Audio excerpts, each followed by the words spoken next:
Resumir todo el capítulo de circulación y un poco de intercambio gaseoso con esta imagen. Tenemos que del corazón de la aurícula izquierda va a salir la aorta y esta gran arteria sistémica va a tener varias ramas para nutrir varios tejidos, ¿no? Entonces, esta arteria sistémica va a ir hacia los tejidos para proporcionar oxígeno. Hay que ver los números para poder entender un poco más. La presión arterial del oxígeno es de 97 milímetros de mercurio y la presión arterial de dióxido de carbono es de 40 milímetros de mercurio. Esta es sangre oxigenada, entonces va al tejido con la sangre oxigenada, proporciona oxígeno, pero esto pasa porque la presión arterial del oxígeno es de 97 milímetros de mercurio en la arteria y en el tejido va a tener una presión de oxígeno de 40 milímetros de mercurio y la difusión, acuérdense que va de un lugar de alta concentración a una de baja. Es por eso que el oxígeno puede difundirse hacia los tejidos porque pasa de 97 a 40. Entonces el tejido ya se nutrió, ya utilizó ese oxígeno, ahora lo va a intercambiar por dióxido de carbono, nos va a dar dióxido de carbono y esto pasa porque en el tejido hay una presión del dióxido de carbono de 46 milímetros y en la vena va a haber en la arteria va a haber una de 40 milímetros de mercurio, entonces 46 es mayor que 40, por eso es que el dióxido de carbono puede irse hacia la circulación. Ya tenemos este intercambio, ahora ocupamos que este dióxido de carbono salga de nuestro cuerpo y ocupamos también renovar oxígeno. Entonces va por el sistema de las venas llegan la vena a la vena cava que va a ingresar hacia la aurícula derecha y esto va a dar después la salida en el ventrículo derecho, la salida de la arteria pulmonar para que lleve sangre desoxigenada y esta sangre desoxigenada llegue al alvéolo. La presión del dióxido de carbono de esta arteria es de 45 y la presión de oxígeno es de 40. Entonces, en el alvéolo vamos a tener una presión de 40 milímetros de mercurio de dióxido de carbono. Por eso es que el dióxido de carbono puede ir hacia el alvéolo, porque pasa de 45 a 40 y en el alvéolo va a ingresar oxígeno y aquí en el alvéolo va a haber una presión de oxígeno de 109 milímetros de mercurio.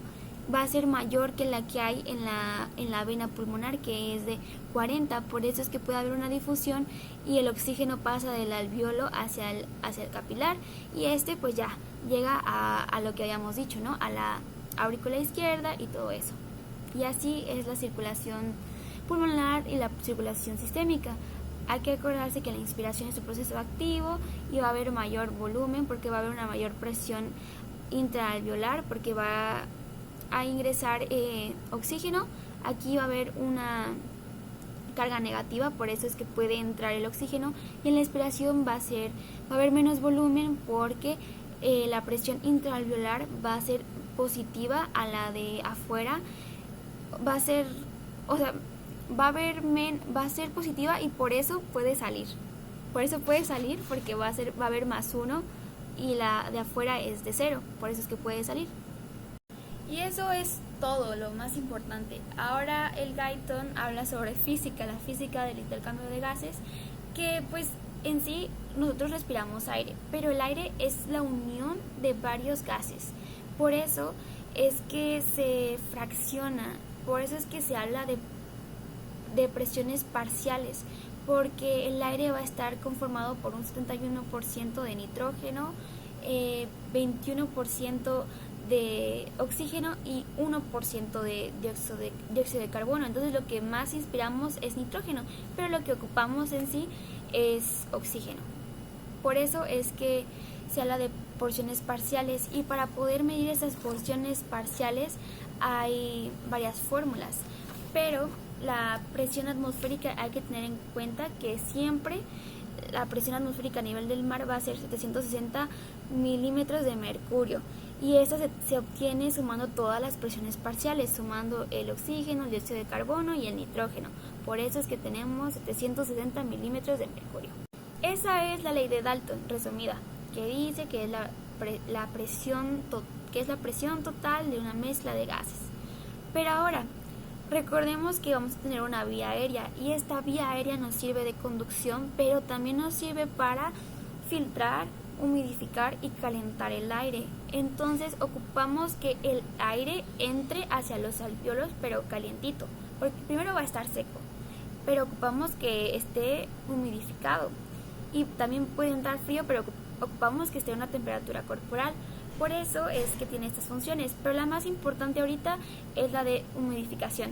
Vamos a tener aire seco, pero aquí en nuestro sistema respiratorio, pero de la vía superior, va a humidificarlo, va a modificarlo, va a disolver este aire en agua para que así se forme un vapor de agua, porque la temperatura de nuestro cuerpo va a ser de 37 grados Celsius, y por eso es que se forma un vapor de agua, y este vapor de agua se puede medir con los otros gases y ya sería presión parcial del vapor de agua o de agua. Esta presión es de 47 milímetros de mercurio, y con esto podemos decir que el aire alveolar es una mezcla de muchos otros gases, de un aire limpio, de un aire lleno de un aire mezclado de varios gases. Podemos entenderlo más con esta tabla, que no sirve cómo hacerle más zoom, pero se dan cuenta, el aire atmosférico tiene mayor cantidad de nitrógeno, de oxígeno y poco de dióxido de carbono y de agua. Pero ya cuando se humidifica este aire, la porción parcial de agua pues aumenta. La porción parcial de oxígeno va disminuyendo. Ya en el aire alveolar, la porción parcial de oxígeno disminuyó, pero la porción parcial de dióxido de carbono aumentó mucho más. ¿Por qué pasa esto? Por la difusión de este gas en líquido, es decir, en el agua, en el aire humidificado, porque el dióxido de carbono es 20 veces más soluble que el oxígeno. Y esto lo explica la ley de Henry, que dice que la presión parcial de un gas es igual a la concentración del gas disuelto sobre el coeficiente de solubilidad. Esto quiere decir que entre mayor concentración tenga el gas va a haber mayor presión, y entre más soluble sea el gas va a haber menor presión. Entonces, el dióxido de carbono tiene menor presión que el oxígeno, porque es más soluble que el oxígeno. Por eso es que tiene menos presión, y por eso se puede difundir mejor en tejidos, porque es más soluble.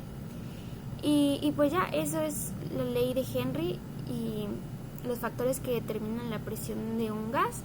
La velocidad de difusión se puede medir por una fórmula que es la ley de Fick, que aquí entra más lo de la solubilidad del gas, el área, la distancia, el peso molecular y la temperatura, pero como en el cuerpo tiene una temperatura de 37 grados, pues esa no implica mucho.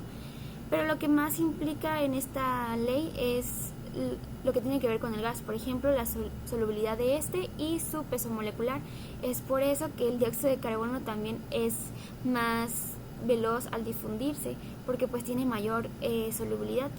Eso es lo que quiere decir la tabla. Entonces hay poca presión de dióxido de carbono porque es más soluble, y en el aire alveolar, ya que está ya está humidificado y todo, por eso es que el dióxido de carbono como que aumenta un poco más, pero siempre va a ser menos que el oxígeno, y eso hace que igual el dióxido de carbono se pueda difundir más rápido que el oxígeno. Ya para ir acabando, hablemos sobre el recambio alveolar. ¿Se acuerdan que les mencioné que hay una capacidad respiratoria, residual expiratoria, que es el volumen, la unión del volumen de reserva expiratorio más el volumen de reserva, que son 2.300 mililitros? Pues esta cantidad es la que se puede regenerar, es la cantidad de aire que se puede estar regenerando, pero solo un séptimo se puede estar regenerando. Y se ocupan 16 ciclos, es decir, 16 respiraciones para que esto pase. ¿Pero por qué pasa este proceso tan lento? Pues para protegernos de cambios tan bruscos. Y ahora, el Guyton habla sobre la concentración de oxígeno en el alveolo y el dióxido de carbono.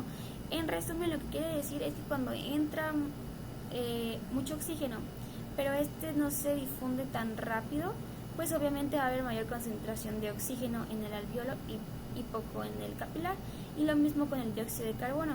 Entonces, en resumen, cuando hay una hiperventilación va a haber muy poca concentración de estos gases, y cuando hay una hipoventilación va a haber mayor concentración de estos gases en el alveolo.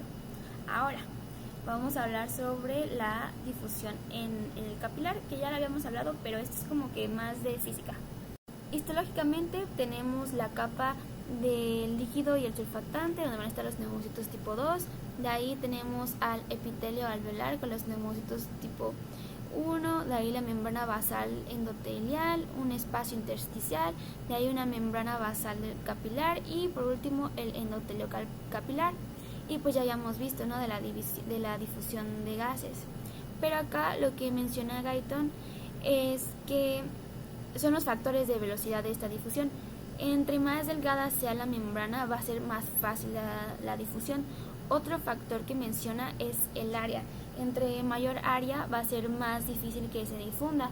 También otro factor es el coeficiente de difusión. Por ejemplo, lo del dióxido de carbono. El dióxido de carbono es más soluble y es más fácil que se difunda que el oxígeno. Y el último factor es la diferencia de presiones. Entre más diferencia va a haber mayor velocidad de difusión. Y se me había olvidado decir que en las presiones parciales de los gases, si suman todo nos va a dar siempre 760 milímetros de mercurio, porque esa es la presión barométrica, la presión atmosférica. Entonces, si un gas disminuye su presión, otro tiene que sí o sí aumentar. Es lo que pasaba con el dióxido de carbono, bajaba la presión parcial del oxígeno y aumentaba la presión parcial del dióxido de carbono. Entonces, eso es todo lo de los dos capítulos.